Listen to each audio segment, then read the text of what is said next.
Hello everyone and welcome to Programming and Access 2013, the Advanced course. My name is Steve Bishop, and in today's video I'm going to be showing you how to connect to the SQL Server database backend using DAO database class objects. Now this is absolutely wonderful video. I really have been looking forward to showing you how to do this because it really adds an extra layer of security to your front end. Essentially what we're going to be doing is we're going to establish a connection to our data that's out there on the SQL Server database, but we're going to be doing it behind the scenes in the VBA code only. So our users won't be able to see these tables through linked tables. They're just going to be running off in the VBA backend. And if you release your front end file as an ACCDE file, that converts everything to a binary, which means the VBA code is hidden from the users and there's no way that they can go and see how you are connecting to your data. That's just a really good secure way of getting to the data and displaying it for your users without them having any way to interfere with it. So let's go ahead and I want to show you kind of the setup of what we've got so far. And if you've been following along in the course, you've got this Access database front end that is the Northwind database. You've got linked tables here, okay, and all of these linked tables point to a database that is out here on a SQL server. Now my SQL server is being hosted by my local computer that I'm running this on, so the server's running on localhost, and there you can see my Northwind database, okay? And my Northwind database has all of these tables, which again you can see these tables are the same ones that you see are linked here in the front end file. So that's how we've got everything currently set up. But you can see that this alone leaves us to some vulnerability. You may have done a lot of things in order to lock your front end down, to do everything you can to make sure that your users can't get to it. But some of them are just going to be so darn savvy, they're going to be able to figure out how to get to this. They're going to be able to open up the navigation pane. And when they do this, they're able to just open up the tables, go in and see, oh, look at all this information that I can now go around and mess up. And, oh, you're not an owner, you're a bartender. Okay, you can do that sort of thing if they have that kind of access, and that's really, really not good, right? We want to try to control that and make sure they don't have that kind of access. So in my VBA code here, I've got a test module, and I'm going to create a connection to my backend database. I'm going to go through as a demonstration here, I'm going to open up one of those tables and go through it and show you that you can output that data to the user. So we're going to first start out with creating a public sub, and I'm just going to call it run query. Okay, this is a demonstration. You can do whatever you want to call it. You can call it whatever you want. I am going to dim DB as DAO database. So I'm creating a DAO class object of type database, and it's just going to be called DB. Okay, now notice that I put the DAO in front of it. If I just left that off, it would still work. Okay, you could still do dim DB as database, and I'll even do dim RS as record set. Okay, this is perfectly fine because DAO is the default for access. But one thing you need to be careful of is that if you have a reference here to the ActiveX data objects, to this library, the ActiveX data objects library also has a database object and a record set object. So it gets very confused. Which type of database, which type of record set are you trying to specify? So you want to be careful that if that's already checked, that you are specifying that you are in fact wanting to open up a DAO database and a DAO record set. Okay, otherwise you'd be doing an ADO database and an ADO record set. Okay, actually I think it's ADO DB. So anyway, we'll talk about that in another video when we go over ADO. So DAO.database, DAO.recordset, and those are the two objects that we're going to work with. Okay, so we've got our DB. Let's go ahead and establish now our connection to our SQL Server database. Okay, so we're going to do a set DB equals open database. And the open database function will return back a database. You can even see open database is going to return as database. So open database, now it's asking for the name as a string. Well, what would we name it? Well, you can name it whatever you want, but this particular parameter has a special quality to it. you can reference a DSN connection if there's a DSN connection already stored on your computer. Now, DSN connections, let me just show you. DSN connections are when you go to the administrative tools and you open the ODBC data sources. When you open this up, you'll see that you can store user DSNs and system DSNs. We went over that in a prior video about how to create these connections. I'm going to go ahead and create a new user DSN, and I'm going to go ahead and set it up as a SQL Server connection. And the name of it is going to be Northwind, and it's being hosted on my local host. All right, and this does take a second here, so bear with me. Unfortunately, when I moved everything off of my prior computer onto this laptop is a little bit smaller. I had some issues with that other computer. This laptop is a little bit slower than that computer was, so it does take a little bit of time for some of this stuff to happen. I apologize for the wait here. There we go. Okay, so we're going to go ahead and change the default database from master to Northwind. And this is just pointing to this Northwind database that's sitting here on the localhost SQL Server. Okay, and then we're going to go ahead and click Next and Finish. Test our data source. Everything successfully completed, and we're good to go with that connection. So there's our Northwind connection to the Northwind database. Go ahead and click OK just to store that information. And now in my open database function, I can name that DSN connection that I just saved. And that's all I need to do in order to create my open database connection. Now let's go ahead and fill out the record set with some data. So we're going to do set rs equal to db open record set. And we're going to call, let's get the customers table. And the type is db open dynaset. DBC changes. All right, so there we go. That's going to fill out our record set. And now let's go ahead and iterate through it so that we can see if we had a successful connection to the record set and we got the right data. So let's do if not rs eof, then rs move first, do until rs eof. This is just a standard loop to go through your record sets one at a time on this table. rs move next. All right, so just so you guys are aware, this is gonna just check to see if there are any records in the record set at all. If nothing is in this customers table, then it would not move to the first. It would just still stay at the end of the file, and then when it hits this, it would just skip over and be done. So we're looping through the record set until we hit the end of file, and let's do debug print and rs company. Okay, because company is one of the fields that's here on my customers table. See, there's company is one of the fields in my customers table. Okay, so that's good. I think we're ready to go. Let me go ahead and set a breakpoint here. Just do a quick little compile just to make sure I didn't fat finger anything. Looks good. I'm going to do run query now. And let's just step through the code.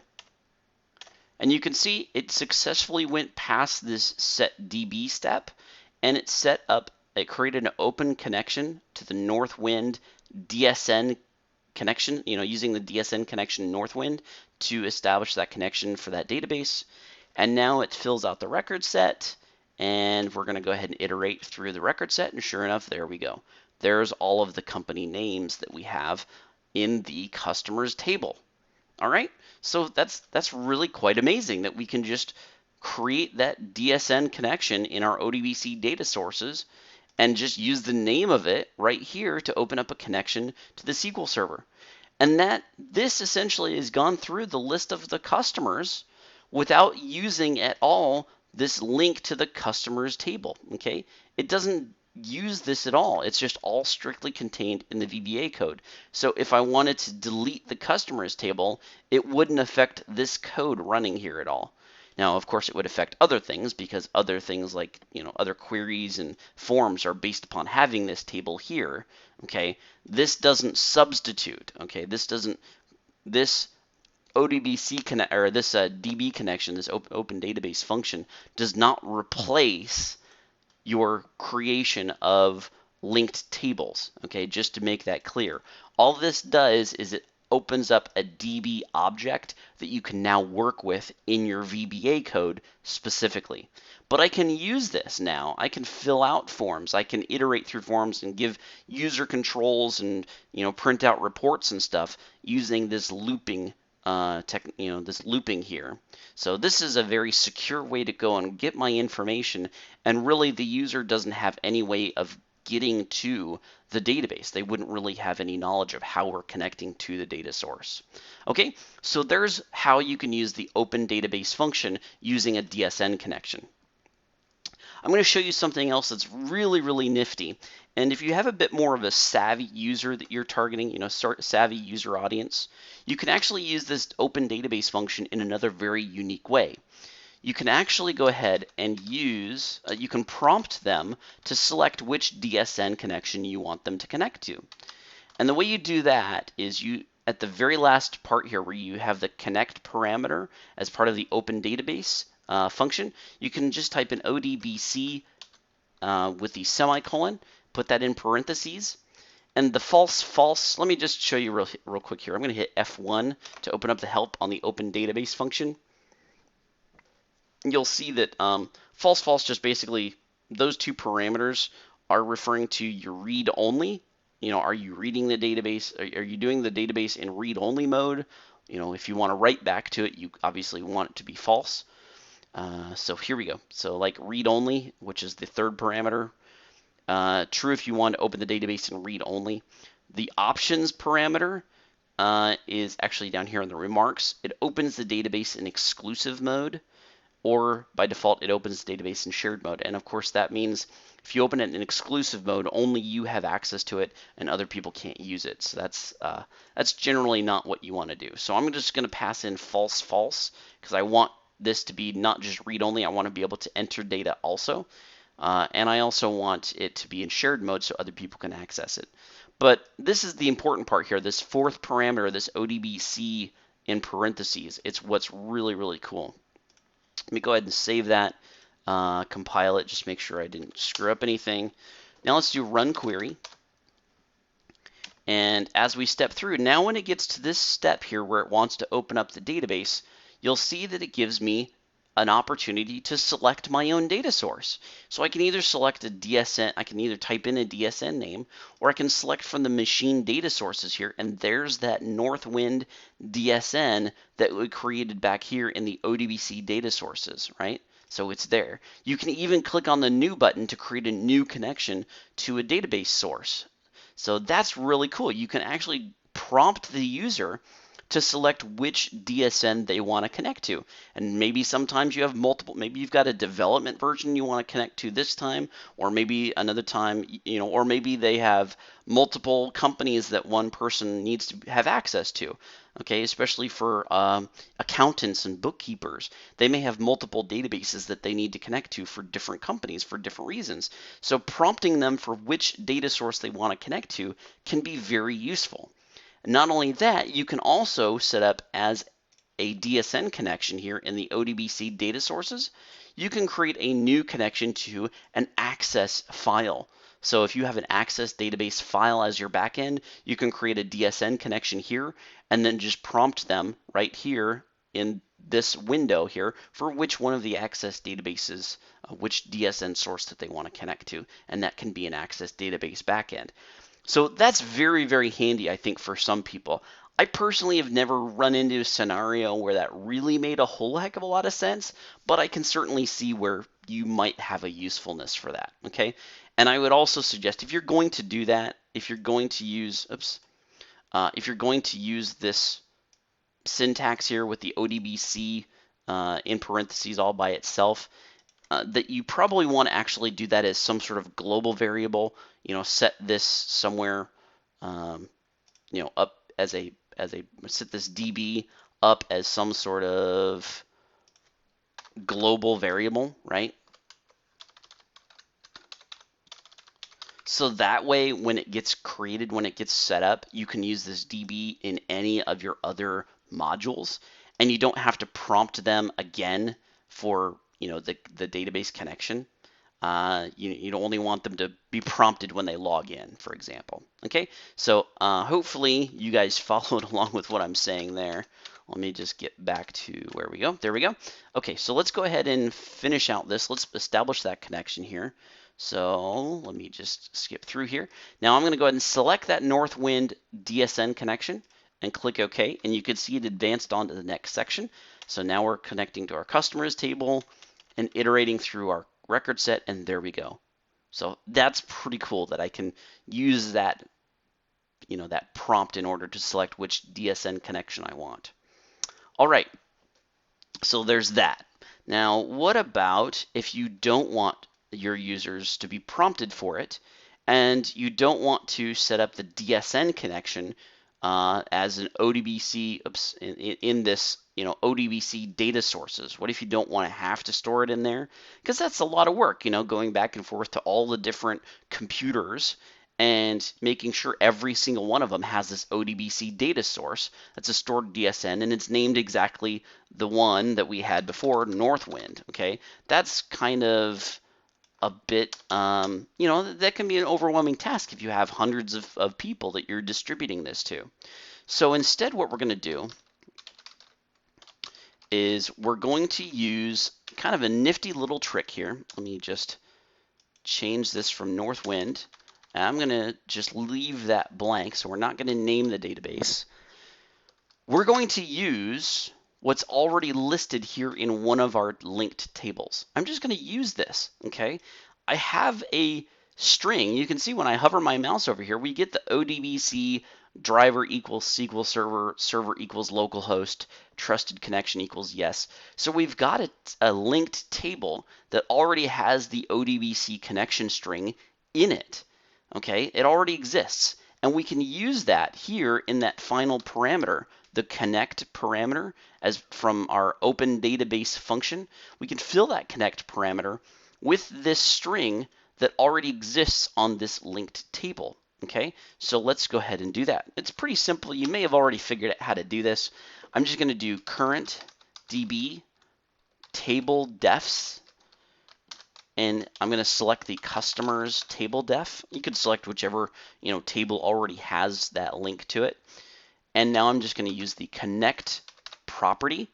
Okay, so I'm just going to grab the connect property of the customers table that's in my current database.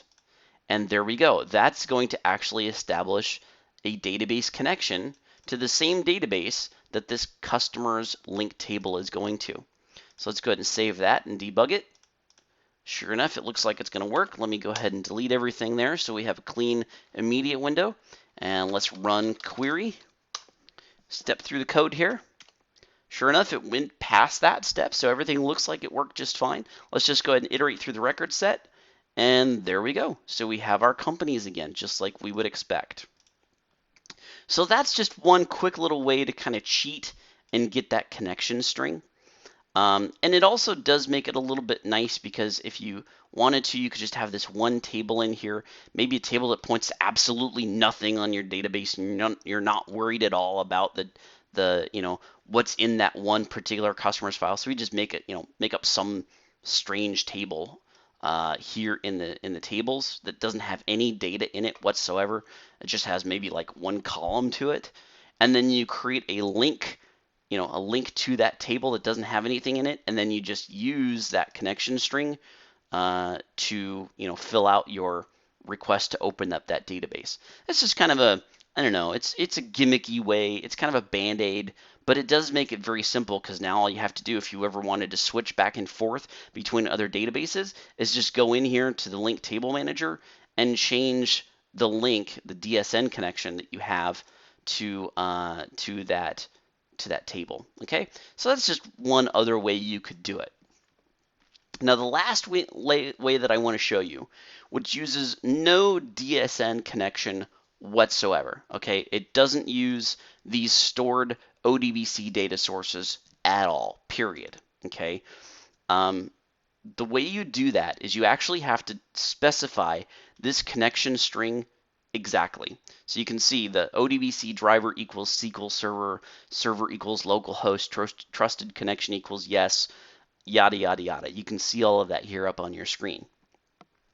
You can actually specify that specific connection string in your open database function right here where we've filled it out using the table def.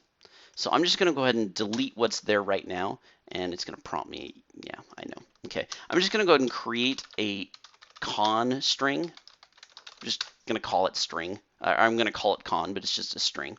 And I'm going to fill in my connection, my open database parameters. I'm going to use this con string that I'm about to fill in for the connection to my database.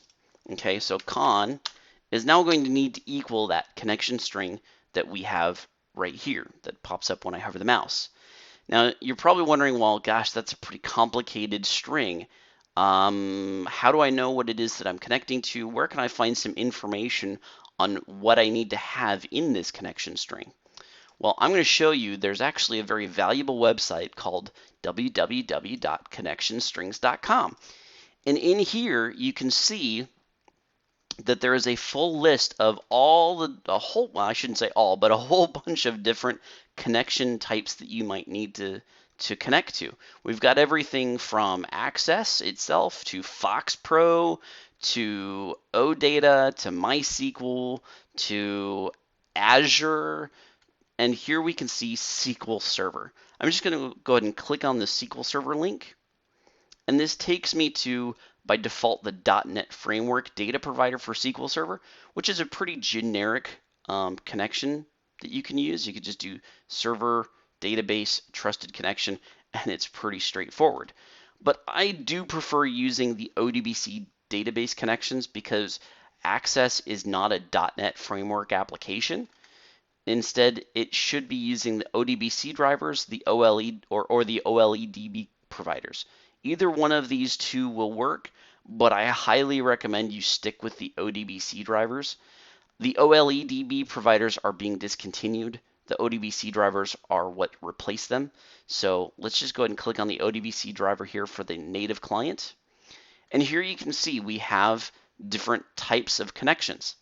We can either do standard security, which standard security means you're passing in a username and a password that connects you to the SQL Server. So if I had an SA account here on my SQL Server, amongst my security logins, so there's my SA account. If I was using the SA account in any capacity, then you would want to use this standard security where you pass in a username and a password. Now, I caution you against doing this. And really, if you have, in some cases, it's unavoidable. You have to have a SQL Server stored connection, a SQL Server managed account. But it's certainly much more preferable if you're using a trusted connection. Trusted connections are simply saying, I want to use my Windows login in order to connect to the SQL Server. And you can see this is an account that I have on my laptop here, which is stored in the SQL Server that gives me administrative privileges to the entire SQL Server, including the Northwind database.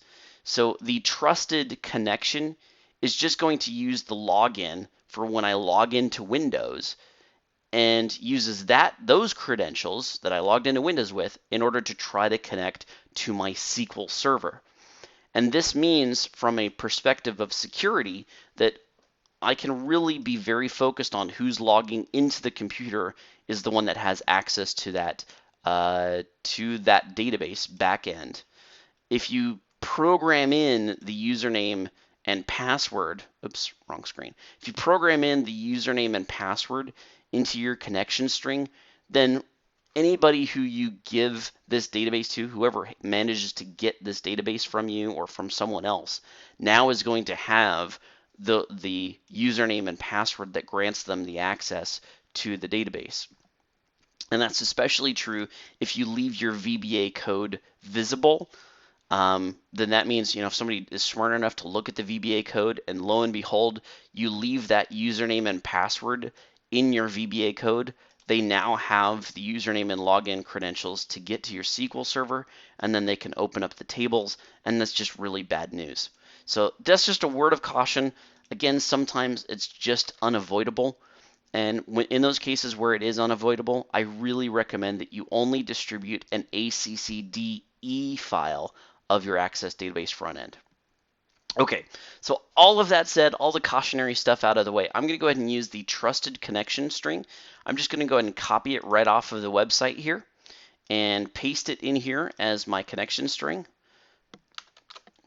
and put appropriate quotation marks around it. Put it all on one line, of course. And now I just need to change a little bit of this information to match up. So server is obviously not called my server address. It's actually called localhost.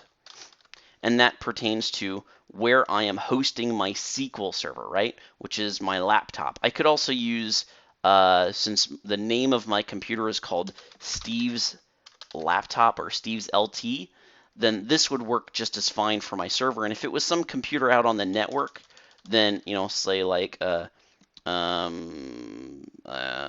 company SQL Server, if that was the name of whatever you decided to name your SQL Server as, you know, the actual name of the computer that's hosting it, then you'd want to put it there. So I'm going to do localhost. The database is Northwind. And I want to leave the trusted connection to yes, because that's going to mean that it uses my Windows login in order to gain access to the SQL Server. So let's go ahead and save this, hit the debug, and make sure, okay, I didn't fat finger anything. And now let's try this one more time, run query. And there we go. It's going to fill in the con string with the connection string that I just filled out. And now we're going to hope and pray that it works on my open database function, and sure enough it did. It went past that step, so that means that it was able to establish a connection to the database, and now it instantiates that record set. Let's go through the record set here, and we can see there's all my data. So there you go. This is what's typically called a DSN-less connection string. Okay, we're creating a DSN-less connection. Those other three methods that I showed you use a DSN connection. This one in particular does not, because it's all programmed in VBA, and it really makes for a nice, easy way to connect to your SQL database backend without exposing anything to your users. So there you go. Hopefully that has been an informative video. I know it's really an exciting thing for me. I love the fact that this exists, that I don't need to use these linked tables at all when I go to the DSN-less connection. I can just establish my connection, iterate through my record sets, fill out the forms, fill out the reports however I want, and the user is none the wiser. They have no access to the tables whatsoever. Okay, so there you go. If you have any questions about this, please feel free to drop me a question in the comment section below this video, and I'll be happy to do whatever I can to answer it. And as always, don't forget to like, favorite, and subscribe. Thank you very much.